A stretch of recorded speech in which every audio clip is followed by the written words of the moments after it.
My daughter's teacher said she wasn't ready for the National Math Olympiad. Ava took it anyway, scored top 3, and left her teacher eating her words. She spoke as if Ava had broken the law. I said, "Isn't that good news? No black student has ever scored this high in my 20 years of teaching AP Calculus. She must be getting help. My daughter studies 5 hours every night. Someone's feeding her answers. I've been watching her during tests. She finishes too quickly because she knows the material. That's impossible. These concepts are extremely advanced. I had her solve problems on the board today. She got them right, but she must have memorized the solutions beforehand or she understands calculus. Mrs. Carter, I know you want to believe your daughter is gifted. But let's be realistic here. I've separated her from other students, checked her calculator, watched her like a hawk. I can't figure out her system yet, but I will. Her system is studying. I've taught hundreds of students. I know when something's not right. She doesn't even ask questions in class. She doesn't need to. Everyone needs help with calculus. The white and Asian students ask questions constantly. Your daughter sits there pretending she understands everything. Maybe she actually understands. Mrs. Matthews sighed like I was a child. I'm going to request she take her next test in the principal's office alone. No calculator. Fine. Ava took the test in isolation. Got another A+. Mrs. Matthews called again. She memorized the test somehow. How would she do that? I don't know. But there's no other explanation. I'm changing her to a different test version next time. Do what you need to do. Different test version. Another angry call. I'm recommending she be removed from AP Calculus for getting perfect scores for academic dishonesty. I can't prove yet. It's disrupting the other students.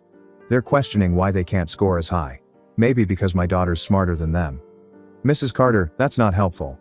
I've had parents of other students complaining. They say, if Ava is not cheating, then I must be giving her special treatment. So, either she's cheating or you're helping her cheat. I would never.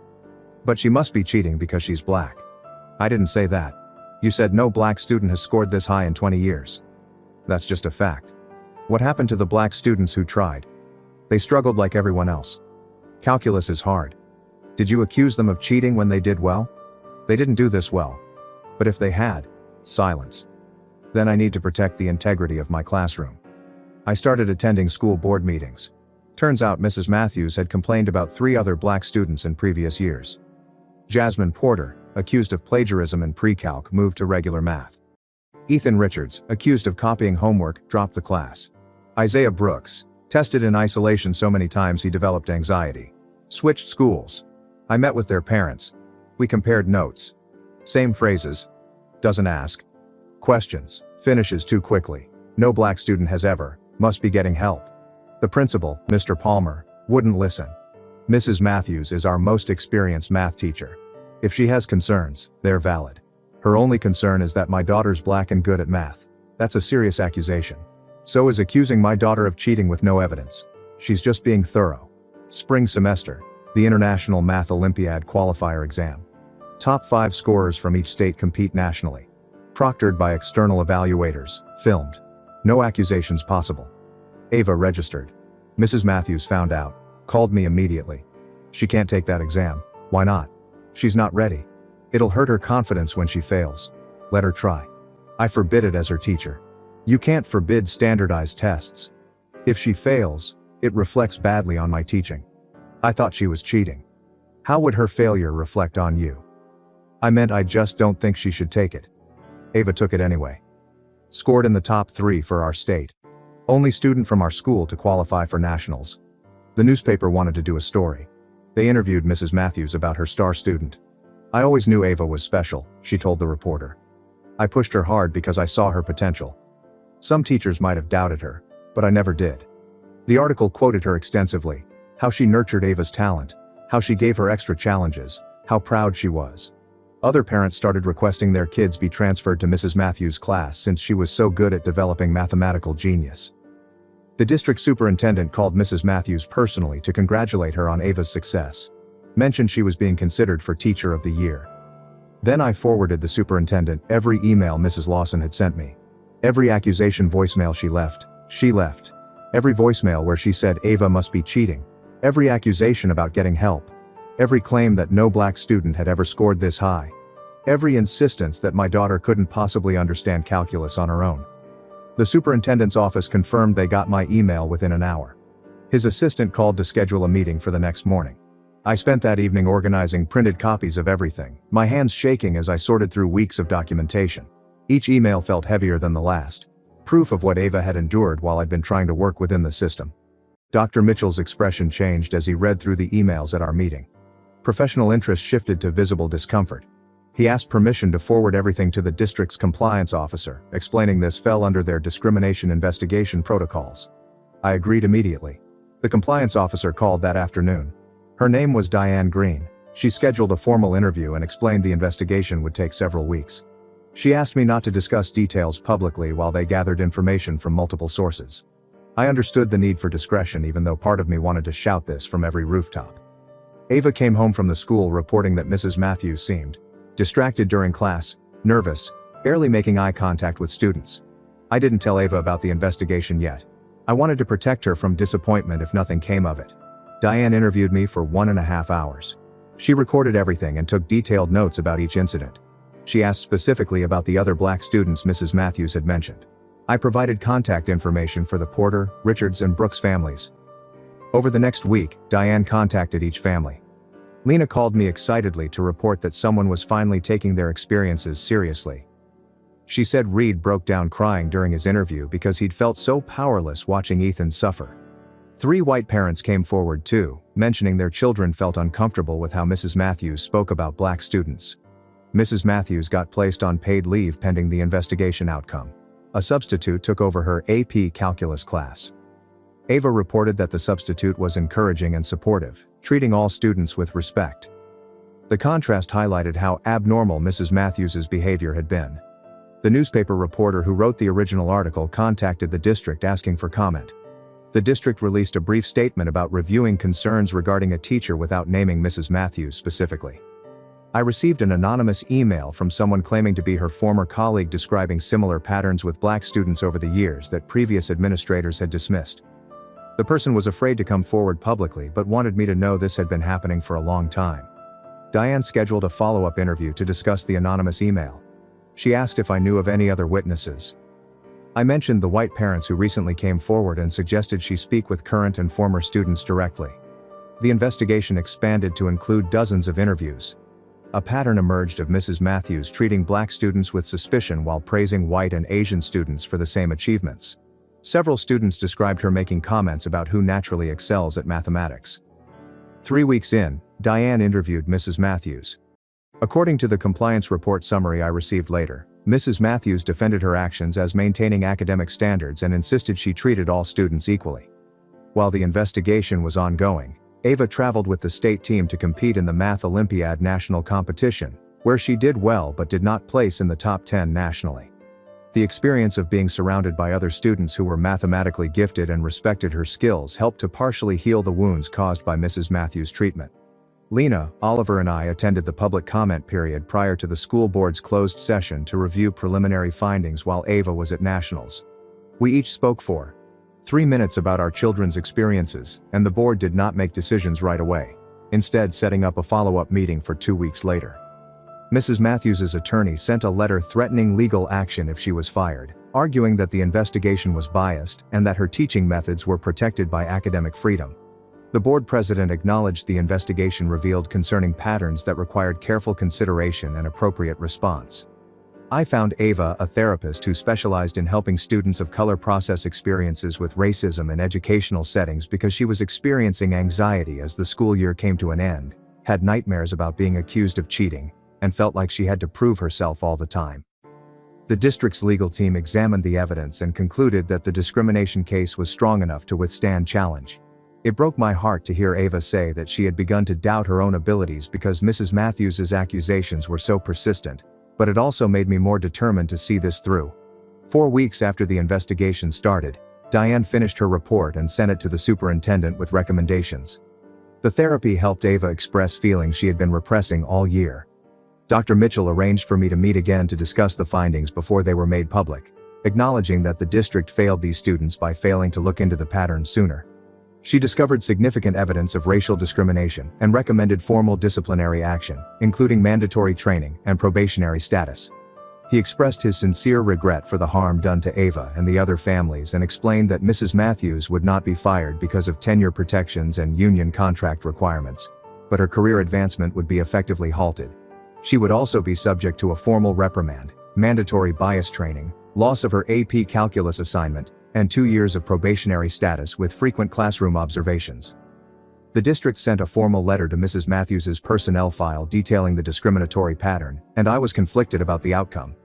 While I wanted to see Mrs. Matthews fired entirely, Dr. Mitchell reassured me that the probationary status meant any future complaints would result in immediate termination proceedings. The Teacher of the Year nomination was withdrawn.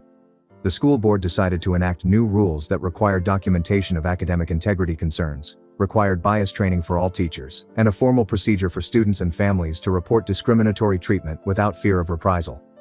This became part of her permanent employment record and would follow her if she ever attempted to transfer to another district.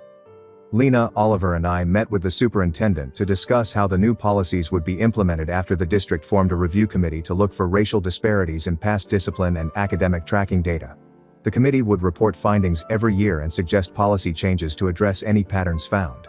The newspaper published a follow-up article about the investigation's findings and policy changes, and this time they interviewed us about our advocacy. We carefully discussed holding institutions accountable while protecting our children's privacy, and a number of teachers privately thanked us for speaking up. He also committed to providing quarterly public reports on implementation progress. As part of her disciplinary agreement, Mrs. Matthews submitted a brief written apology. It was short and didn't really acknowledge the specific harm she caused. It felt empty, like words written to satisfy a requirement rather than genuine remorse. I read it once and put it in a drawer. I didn't share it with Ava because it would feel more hurtful than healing to see such a hollow gesture after everything she endured. They claimed to have witnessed Mrs. Matthews' behavior, even though I wished they had spoken up sooner. When summer arrived, Ava enrolled in a 5-day-a-week mathematics program at a nearby university for gifted high school students. I drove her to campus that first morning and watched her enter the building with her backpack, turning back once to wave at me with a smile that had not been on my face in months. She made friends with kids who shared her enthusiasm for math. Kids who knew what it was like to see patterns in numbers and get excited about proofs, and the atmosphere celebrated her skills rather than questioning them. She talked endlessly about the problems they had worked on and the other students in her class when I picked her up that afternoon.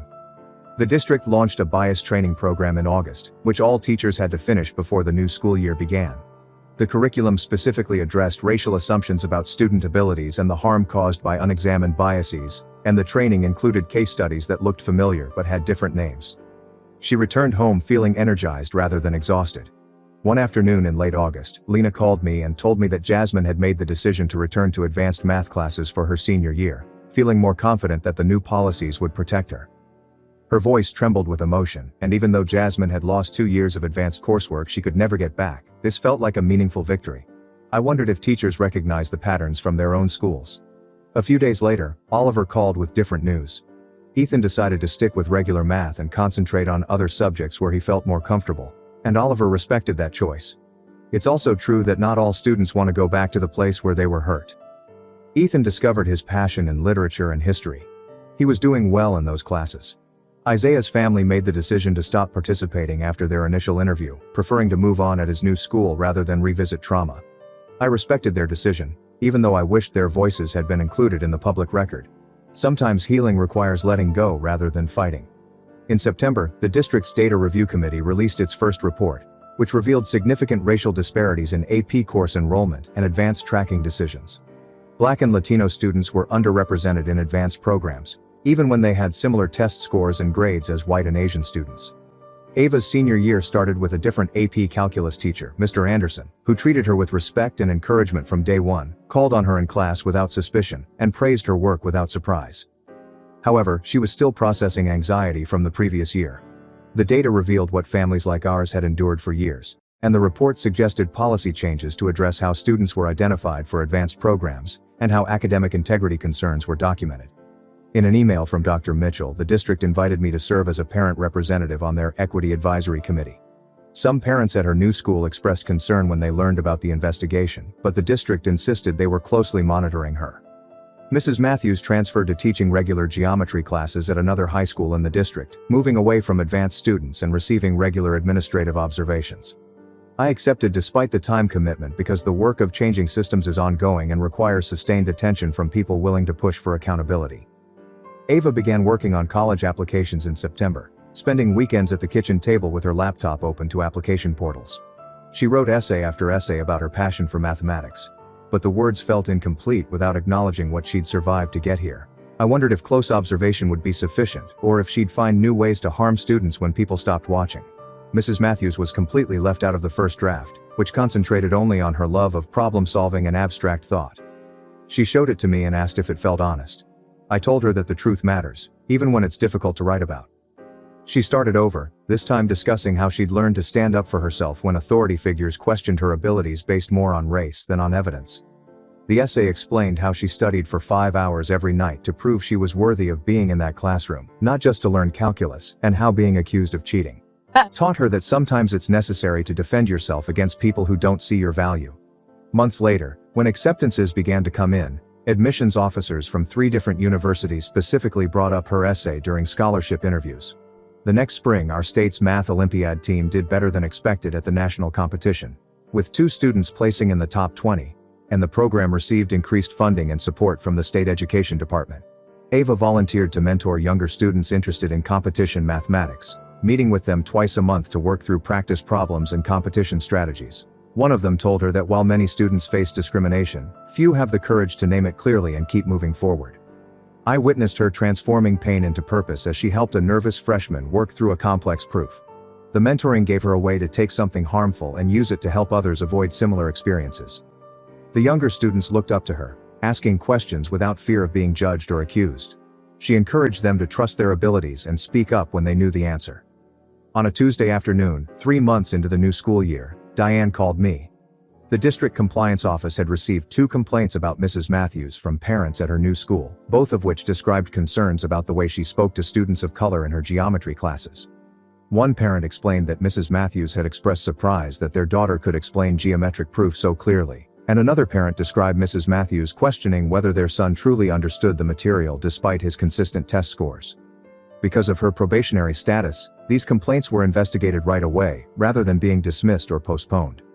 Diane's call reminded me that our advocacy had created accountability mechanisms that protected other families.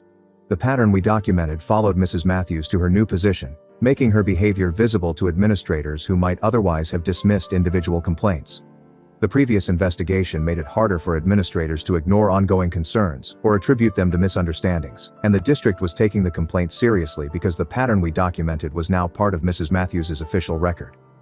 I thanked Diane for keeping me updated and asked her to let the new families know they weren't alone in this experience. She promised to connect them with resources and make sure the investigation was conducted thoroughly.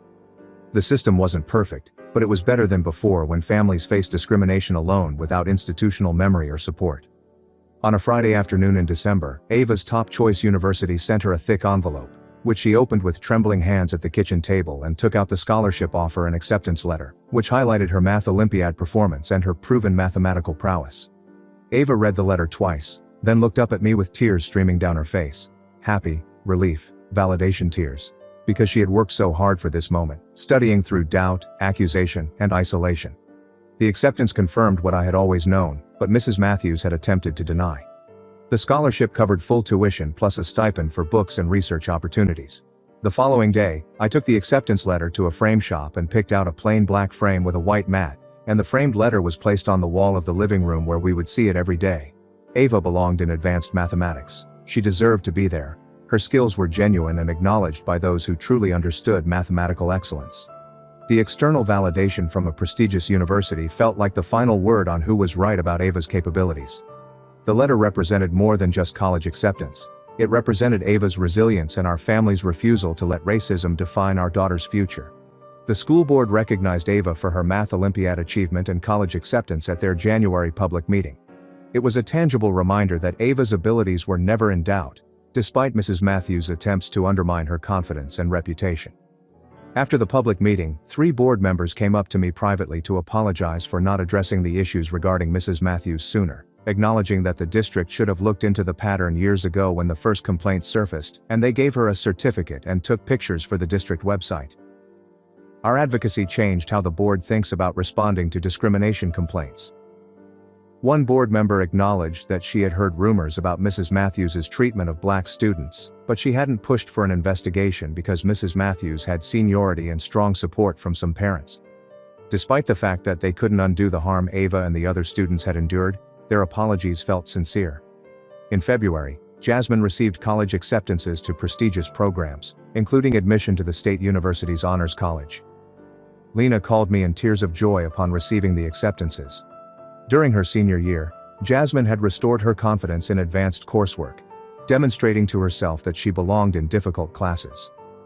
Over coffee, Lena and I celebrated the progress our daughters were making in spite of the challenges they faced, discussing how things might have turned out differently if we had resisted years earlier, but also admitting that we did what we could when we realized the whole pattern.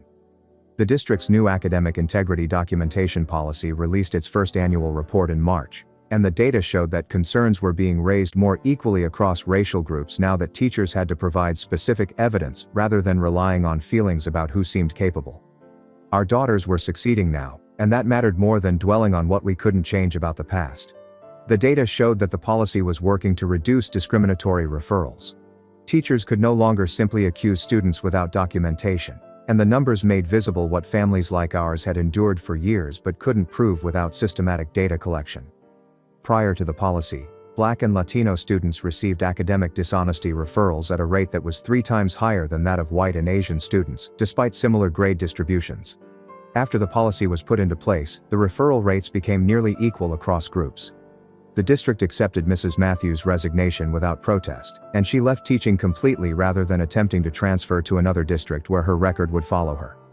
Mrs. Matthews gave personal reasons in her resignation letter, but everyone involved in the investigations understood that she was leaving rather than continuing to teach under probationary observation. Her resignation took effect at the end of the school year. The resignation felt like incomplete justice, but it was more accountability than most discriminatory teachers ever experience. The high school posted job openings for 3 new math teachers in early summer, and the hiring committee included parent representatives for the first time in the district's history. Some may argue that we drove a dedicated teacher out of the profession, but I knew we held an educator accountable for harming students over decades. We asked each candidate specific questions about supporting students of color in advanced classes, including how they would handle a high-achieving Black student, their knowledge of culturally responsive teaching, and whether they had ever confronted their own prejudices about who should be in advanced math. I was one of 3 parents who served on that committee. 2 candidates stood out because they discussed specific training they had completed and real classroom experiences where they had worked to ensure all students felt they belonged. Other candidates gave rehearsed textbook answers, while others acknowledged they had never given much thought to race in teaching. The committee hired both, one with a master's degree in equity and STEM education and a passion for removing barriers to advanced coursework, and the other with 7 years of experience teaching in a diverse urban district and running a summer math program exclusively for underrepresented students. Ava's senior year AP Calculus class registration revealed something I had never seen before. 10 Black students enrolled, compared to 3 the year before. Neither had Mrs. Matthews' decades of experience, but they had something more significant. They thought all students could succeed in math regardless of race. Families who had kept their children in regular math because they didn't trust the way advanced classes worked were willing to try again, and now that Mrs. Matthews was gone and the new teachers had equity training, parents told me they felt more comfortable sending their kids into AP Calculus. The class had 2 Black students in total the year before that. Ava met some of the other Black students during summer orientation, and she came home talking about how different it felt to not be one of only a few in the room. She said it made her realize how isolated she'd felt the previous year, even though she'd never let herself think about it much at the time. Seeing those enrollment numbers felt like watching something shift, not fixed, but moving in a better direction. I was hesitant to accept the district's invitation to speak at a parent meeting about advocacy in September because I'm a public speaker, but Lena persuaded me that other families should hear what we'd learned. I stood at the front of the room with printed copies of the timeline I'd made that tracked Mrs. Matthews' accusations, telling them to keep a written record of everything, save all emails, take notes with dates and times after every phone call, and record what was said in meetings if the district permits it. I explained that forming a coalition with Jasmine's and Ethan's families had made the pattern unquestionable in a way that a single complaint could never. The system counts on parents giving up, so refusing to give up is the most powerful thing you can do. A number of parents took notes. I stressed that administrators tend to ignore individual concerns but find it more difficult to ignore multiple families telling the same story. I also talked about being persistent even when principals and superintendents act like you're being difficult or overreacting. A few people wiped their eyes when I explained how long Ava had to put up with Mrs. Matthews' treatment before we fully grasped the pattern. Following the presentation, parents lined up to speak with me, and their stories made it evident that Mrs. Matthews was only one instance of a much larger issue. One middle school mother told me about her son being pulled out of advanced English despite having excellent test scores because teachers insisted he would feel more at ease in regular classes. A parent from another high school described how their child was discouraged from taking AP chemistry because the teacher didn't think they were ready, even though they had straight A's in previous science classes. A father from the elementary school described how his daughter was disciplined more severely than white students for the same behavior. I drove home that night knowing that the battle with Mrs. Matthews had been one battle in a war that would not end anytime soon, that the work of changing systems required constant attention from people willing to push back against discrimination wherever it appeared, and that the conversations continued for more than an hour past the scheduled meeting end time, despite the same patterns, different teachers, different schools, and different subjects. Ava finished as valedictorian with a perfect 4.0 GPA, and the school asked her to give the graduation speech. She spent 2 weeks writing and revising it, letting me read drafts but deciding what to include herself. The final speech discussed perseverance when people doubt you, proving yourself through excellence, and not letting other people's limited expectations define what you're capable of achieving. Graduation day arrived in late May with clear skies and temperatures in the 70s. When she talked about persevering through situations where teachers asked if she belonged in difficult classes, she mentioned the value of having people who believe in you, thanked me and her other supporters by name, and never mentioned Mrs. Matthews's name, but everyone who knew the story knew exactly who she meant. After the ceremony, several of Ava's teachers found her in the crowd to offer congratulations. Her voice remained steady throughout the entire speech, strong and clear, and when she finished, the audience stood and applauded for nearly a minute. I cried as I watched her up there in her cap and gown, thinking about everything she'd survived to reach that moment. The math department chair pulled Ava aside and apologized for not seeing Mrs. Matthews's pattern sooner, saying the department should have protected students better. Her chemistry teacher hugged her and said she had been an absolute joy to teach. Her English teacher told her the college she was attending was lucky to have her. Her new calculus teacher, one of the ones hired to replace Mrs. Matthews, said Ava had set a standard of excellence that inspired the whole class, and each conversation seemed to help offset some of the harm caused by the teacher who truly believed in Ava. Oliver, Lena and I sat together in the bleachers as we watched the graduates cross the stage to get their diplomas. Ava walked with quiet confidence, shaking hands with the principal and superintendent, who had finally listened to our concerns. Ethan walked with a big smile, waving to his family, and Jasmine walked with her head high, wearing the gold honor cords she had earned. The system was still far from where it should have been, but our advocacy had prevented future students from going through what our children had. We discussed how things might have turned out if we had given up, if we had accepted the district's initial dismissals, and if we had allowed Mrs. Matthews to continue her pattern unchallenged. Even though there was still a lot of work to be done, it felt good to know that we had brought accountability where none had been before, and that parents banding together could make institutions address discrimination they'd prefer to ignore. Ava secured a position as a teaching assistant in a middle school mathematics program for students of color the summer before college. Ava worked with small groups, helping them solve problems and demonstrating that making mistakes was a necessary part of learning. The 6-week program, which took place at a community center, focused on boosting the confidence and skills of students who had been told they weren't good with math. She usually returned home feeling energized, sharing stories about students' breakthroughs or amusing remarks. Mrs. Matthews had attempted to make her doubt her skills, but now she could use her experience to help other students avoid that same doubt, she told me one evening. Helping younger students see themselves as mathematicians felt like taking something painful and turning it into something with purpose. She might be the supportive voice she had needed during her junior year. In early August, Isaiah Brooks's mother sent me a message on social media stating that her son was doing well at his new school, had chosen to major in computer science in college, had restored his self-confidence, and was enthusiastic about his future in a technical field. She wrote that it had helped them heal to know someone fought back against Mrs. Matthews, that our advocacy had validated their decision to remove Isaiah from that toxic situation, and that seeing consequences for Mrs. Matthews's actions had given them closure they didn't know they needed. I wrote back to thank her for reaching out and saying I was glad Isaiah was doing well. Her message reminded me that the impact of holding Mrs. Matthews accountable extended beyond just the families who'd been directly involved in the investigation. This was despite their family's decision to not actively participate in the investigation. Throughout the fall, the district's Equity Advisory Committee met monthly, and I brought research articles that demonstrated how racial bias was more evident in teacher recommendations for gifted programs than in actual student ability. The committee examined data from 3 nearby districts that had switched to multiple measures for identifying talented students, and the findings revealed notable increases in the enrollment of Black and Latino students in advanced classes. The school board reviewed our proposal in December and decided to implement the new identification process beginning the following year, which would not help Ava but would prevent younger students from being overlooked because teachers couldn't envision them succeeding. We drafted a proposal requiring schools to use standardized assessments, student work portfolios, and parent input in addition to teacher recommendations. As I watched from her bed, Ava packed boxes in her room, folding clothes and going through textbooks to decide what to keep and what to donate. When I asked her what she had learned from everything with Matthews, she stopped packing and sat down beside me, telling me that the best way to respond to those who questioned her was to do great work. Ava picked up a calculus textbook and ran her fingers over the cover. She also learned that she shouldn't have to put in twice as much effort just to be viewed as half as good because of the color of her skin. She said that proving herself repeatedly got exhausting, and that future students shouldn't have to go through what she went through. Her voice remained steady, but I could see how much the year had cost her.